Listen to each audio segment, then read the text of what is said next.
I do know about all the uncertainty that is out there in the world, but there is still one certainty that climate change will remain important and climate actions will remain important. Can only ask all the companies to join in, carefully consider what they are doing, and discuss how we can jointly make a contribution in changing the footprint of the entire world.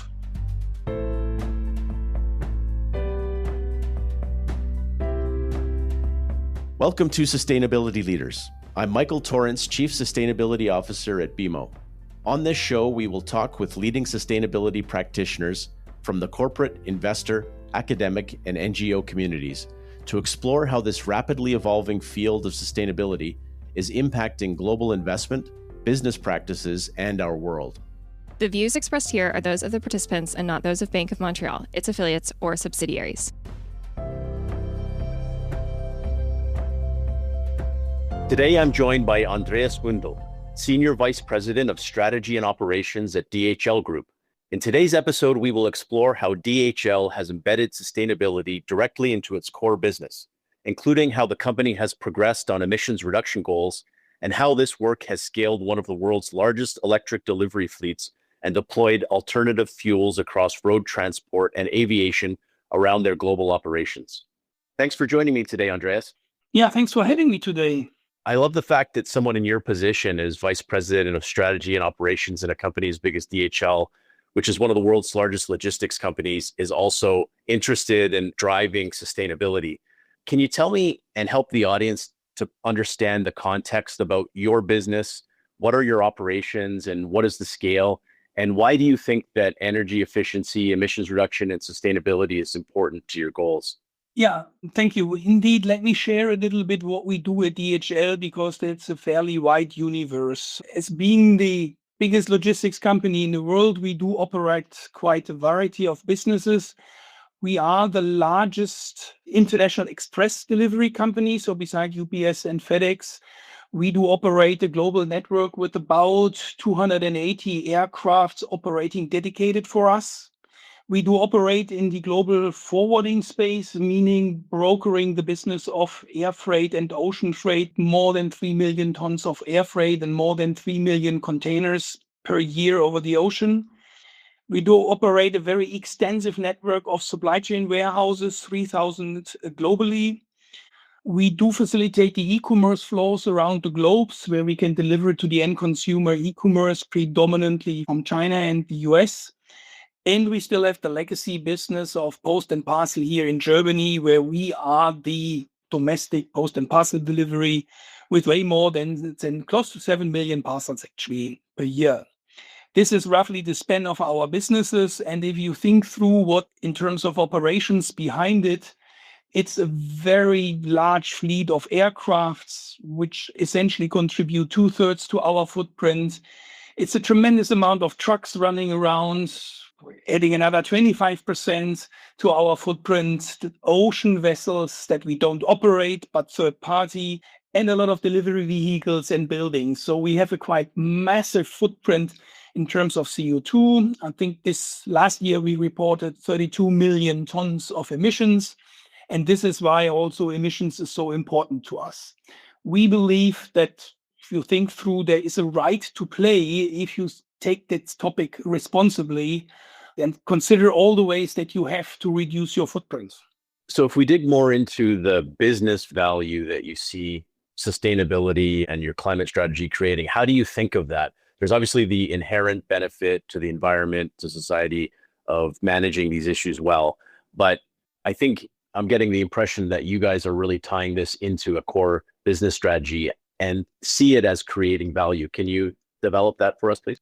Yeah, that's true. Beside that pure commitment that we feel with the size of our operations that we have to reduce our footprint, we do actively see business value in that reduction. There are customers that are asking for carbon neutral services that we offer that are actively seeking to reduce the footprint. So we believe that we can offer new business opportunities by what we are doing. And if you look at our product portfolio, we do offer for all our core services also a decarbonized alternative.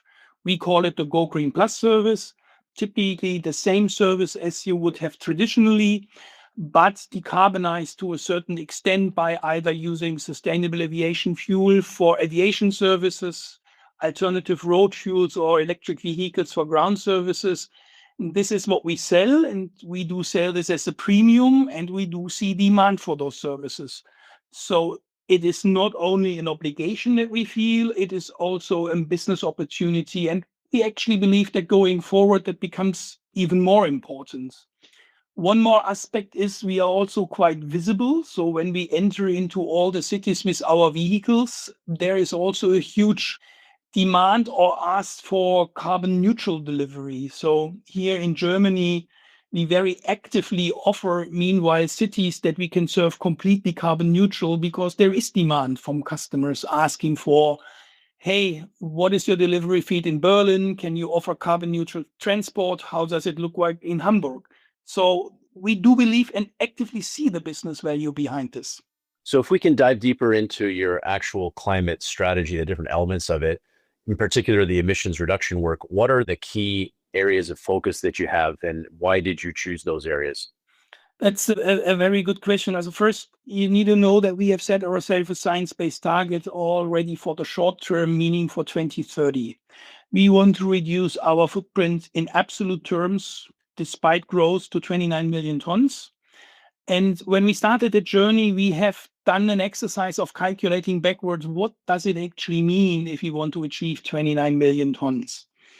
And that gives you immediately the feedback that you have to pull every lever that you have. Otherwise, you wouldn't achieve the 29 million tons.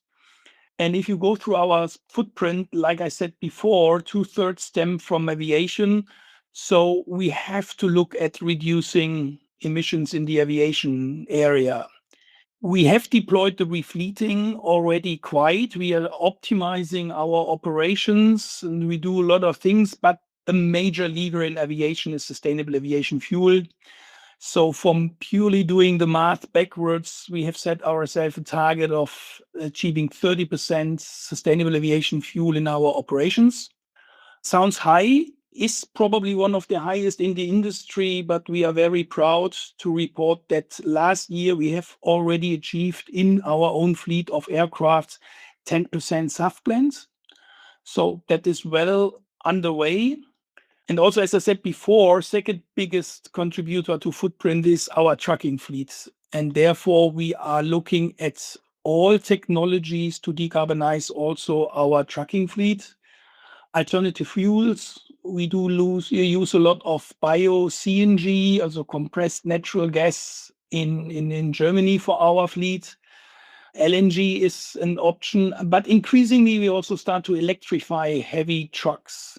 We have deployed already several, and we are very actively planning to deploy several hundreds electric truck in our network operation in Germany, and just to prove the business case to put also the necessary charging infrastructure on our own sites to charge the trucks. And that's essentially the key levers. The most prominent one that you mentioned, that we have electrified our last mile delivery fleet. We have more than 50,000 electric vehicles running globally. That's one of the biggest electric fleets that is operated. Nonetheless, the contribution to our footprint reduction is relatively small compared to the other measures I just mentioned. And what are the biggest challenges that you've encountered, or any barriers that are slowing down your progress to achieve these goals? Very valid question. The biggest lever, SAF, is something that is available only at very limited quantities. So we strongly believe that there is sufficient supply by 2030. We looked very intensively into that market. I would say we know every project that is there globally. Nonetheless, procuring sustainable aviation fuel is a challenge. It is completely new to us. We have bought fuels essentially on the spot market before. Now we are looking into very long-term contracts, 10 years, with suppliers to secure that supply with long-term hard commitments in the deals. So this is something that is challenging, and there needs to be sufficient signals in the market to unleash the production potential. So still a lot of FIDs are required for facilities to produce SAF so that we can achieve our 2030 goals, and the mandates that we see like in Europe can be achieved at the same time. And that's definitely challenging. But as I said, we looked at this one. I think it's doable. What is also very challenging, and that is less visible to most of the people, is when we electrify our trucking fleet, it's less the trucks that is the issue. Yes, you can still debate. There is some issues with the reach. It's 500 kilometers enough. But the biggest issue that we have is simply to have enough electricity where we need to charge the trucks. When we electrify operations, it is not one or two trucks that we have to charge at our premises. It's immediately 10, 20, 50 trucks that need to be charged at our premises or close by. And if you think through, this is an amount of electricity that is currently not foreseen in our infrastructure. So we are in intense discussions with local authorities and grid providers to secure that there is enough electricity in future that we can electrify our fleet. So charging infrastructure, and less so the public charging infrastructure, but more so our own or dedicated infrastructure for trucks, is an issue that we have seen is making that journey at least very challenging. Andreas, can you speak to the corporate governance structure that oversees sustainability? This sits within your team, which you oversee strategy and operations. Why does sustainability sit there, and how is it organized within DHL? Also a very good question. Actually, sustainability doesn't really sit with me. I'm there to support sustainability because we strongly believe that sustainability is not something that should be done by a separate department or by a sustainability officer.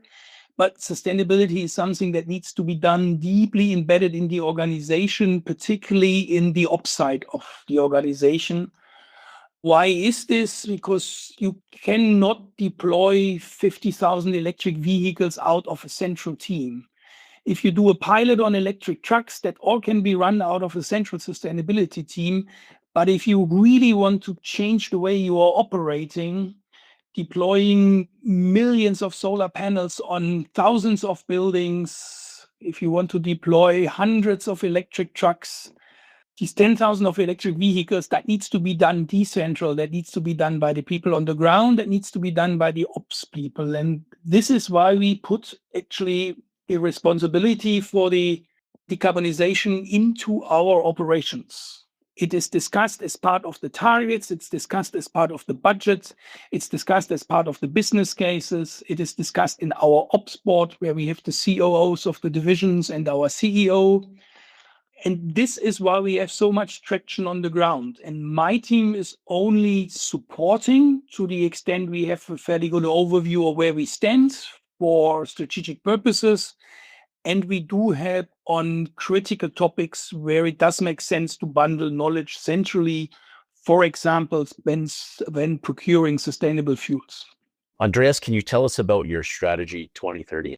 Yeah, strategy 2030 is actually a very helpful strategy when you think from the sustainability strategy, because what we have in our company is something that we call the bottom line, something which we think is inevitably what we have to consider when you make any business decision. We had 3 bottom lines before. We were always considering the customer, of course. So what does a certain decision mean for our customers? We want to be the provider of choice. Employees is an important dimension. We want to be the employer of choice. And ultimately, we always said we want to be an investment of choice, so also an attractive company to invest in. But what we have added with the new strategy, and that is interesting from that sustainability perspective, we had added this element of sustainability. We also want to be the logistics partner of choice when it comes to decarbonized logistics. So what does it mean? So for every business decision, we take into account all 4 aspects, and also we are all incentivized on all 4 aspects. So everybody in the organization, down to my level and below, does have certain elements in their incentive scheme that are linked to sustainability in the same way that there are elements in there that are linked to our profitability, for example. So this is a huge driving element behind in our management and behind all the employees and in our statement to the external stakeholders, how serious we take sustainability. You've mentioned your science-based interim targets for 2030, and you have a net zero ambition for 2050. You've talked about the main drivers being around transportation, particularly within your operations. How confident are you in terms of your ability to achieve those goals? There's a lot of discussion around the world not being on track to meet those policy objectives. Have you found a way for DHL to be able to achieve this, even if the broader world doesn't? And how do you think about managing costs when you're trying to pursue these targets? As we think we are well underway from where we originally started. It's 40 million tons of CO2 in our base year 2021, on our way to 29 short-term targets. Looking forward, indeed, there is one dependency that all comes at quite sizable costs. So decarbonizing an aviation network with sustainable aviation fuels is one of the most expensive measures. As I said, we offer this also forward to our customers in terms of our Go Green Plus service. They can chip in, they pay a premium for our product. Going forward until 2030, that willingness of customers to buy our products has to continue. What do I mean by this? We currently have found pockets of customers that are willing to pay, partly foreseeable, but we do find these willingness to pay with customers. Other than many other people say that there is no willingness to pay, we have found those pockets of customers that are willing to pay, but until 2030, if we want to scale all the measures, that needs to expand. And indeed, the insecurity in the world and in different continents and the political situation does not always help. So we do see that there is some uncertainty. When you talk about the longer term target with net zero for 2050, first, that is really long time out. And here I'm fairly confident that on the long run, this is still achievable. It shows the importance of market demand for greener services and products, and also the need for innovation and technological change to be able to achieve these goals. Not just DHL, but every company is facing those similar challenges. So you've talked about the fact that you have 50,000 electric vehicles, which is the biggest fleet in the world, I think. And in terms of that experience and how you've been able to adopt that large of a fleet, what are some of the lessons that you've learned in terms of advising others on how to pursue a similar strategy and to scale up that kind of electric vehicle fleet? Yes, maybe I start with the good news. We started electrification quite a while ago and do this already for several years. At the beginning, there is always a lot of skepticism whether that really works out, but we typically underestimate how quick there is innovation and the technology advances so that technologies can be deployed on a larger scale. For example, when we started that roadmap to 29 million tons some 4 years back, we were believing that there is little electric trucks contributing to our target. We were more believing in these alternative fuels, HVO, bio-CNG. Now we do see that electric trucks are becoming, in a foreseeable time, competitive, and the strategy has to a certain extent changed, and there's much bigger contribution from the electric trucks. So what I typically learn is we underestimate the amount of speed with which the world develops and how technology develops that can help you. So there's typically more anxiousness at the beginning of the journey than it would actually be necessary. And the other thing we learned, and I can only share with all the other people, is it's not only technology, it's also a lot about the people. Because even if it sounds that an electric vehicle is pretty similar than a diesel vehicle, ultimately it does require some changes in the daily operations, the way that people work. They need to come back, they need to charge, they maybe start the operation slightly different. Maybe tours are slightly different than the tour have been before. That is a change that you shouldn't underestimate. So take the people, take the time to educate them also to the new technologies. There's also some skepticism at the beginning. Take the people with you engage the people with what we want to achieve. This is something that you shouldn't estimate with all thinking about technologies and availabilities of fuels. It's also the people that have to drive the change. So we've discussed a lot of your focus being your own operations, but how do you think about your broader value chain? And in particular, your supply chain. I imagine that you work with a lot of other companies, whether it's for seaway shipping or other contexts. How do you drive this strategy in your supply chain? Yeah, that's a very valid question for us because when I talk about the 40 million tons where I started and the target of 29 million tons, that is always including our suppliers for transport services. So that is including the scope 3 that we have. And most of the measures I was discussing is not solely for our own operations, but does include automatically also our subcontractors.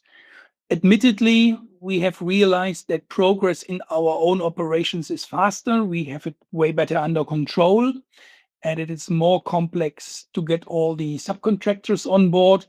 But our journey until 2030 does include a lot of subcontractor actions. On the aviation side, this is fairly simple because what we do is we do operate with maybe two handful of airlines, and you can make bilateral agreements with the airlines. And you might have seen an announcement that we have this partner airlines that fly SAF for us. United is a bigger announcement that we have done. When it comes to road trucking, this is much more fragmented. We have way more than 40,000 subcontractors doing trucking for us. Here, the measures are differently. We have to talk about subcontractor engagement. We do have something like a partner store offer where our subcontractors can benefit to a certain extent from frame conditions that we have for trucks and fuels. This is how we include also that subcontractor side because it's unavoidable for our path to 2030. Because as I said, 80% stems from our subcontractors. Being a service provider, we are on the lucky side so that we don't have any downstream scope 3 emissions. So we are not talking about end of life emissions of our products because we offer services and the moment we deliver our good, our service is done. So when we think about including our supply chain, yes, it's complex, but we only have to include our upward supply chain, our suppliers, so to say. Through DHL, you have a very uniquely global perspective on this topic. So as you think about your operations across Europe, North America, Asia, Africa, where do you see the most enabling policy environments or infrastructure, and where are the biggest bottlenecks in terms of your goals to scale your emissions reduction and energy efficiency program? Globally, I would not distinguish in between bottlenecks and others, but all those markets have very different dynamics. If you look, for example, sustainable aviation fuel, again and again, we come back to that topic. We do procure the majority in the US. Despite all turmoil, the majority of our sustainable aviation fuel is procured in the US due to very favorable incentive situation there that we see and that we can benefit on, that is driving, particularly on the aviation area, a lot of dynamics in the US side. Europe has a very stringent policy. This is less going via incentive. This is more going via enforcement. Yes, this enables demands in certain different dynamics that we can benefit from. Asia in itself has picked up tremendous speed very recently. So while you typically think that Asia is lagging when it comes to the topic of sustainability, I think that is no longer the case. They are starting now also with the sustainable aviation fuel, and they have started a electrification journey of their fleets, particularly of all the passenger fleet in their larger cities. That is unprecedented in terms of speed. So we can only look at this one. We are very surprised how far they came within the last, say, 5 years. So there is a huge dynamic that is supporting us. A lot of technologies. We have very closely looked at the electric vehicles that are developed in Asian countries and particularly in China. So I would rather see totally different dynamics, but wouldn't distinguish in between bottlenecks and opportunities. You need to deal with the different dynamics. Well, thank you very much for this conversation, Andreas. Are there any final thoughts you'd like to leave with our audience? I can only encourage everybody to chip in. I do know about all the uncertainty that is out there in the world, but there is still one certainty that climate change will remain important and climate actions will remain important. Can only ask all the companies to join in, carefully consider what they are doing, and discuss with their suppliers. And we are always happy there to discuss how can we decarbonize the scope 3 of the transport of our customers, how we can jointly make a contribution in changing the footprint of the entire world. Great advice. Thank you so much for your time, Andreas.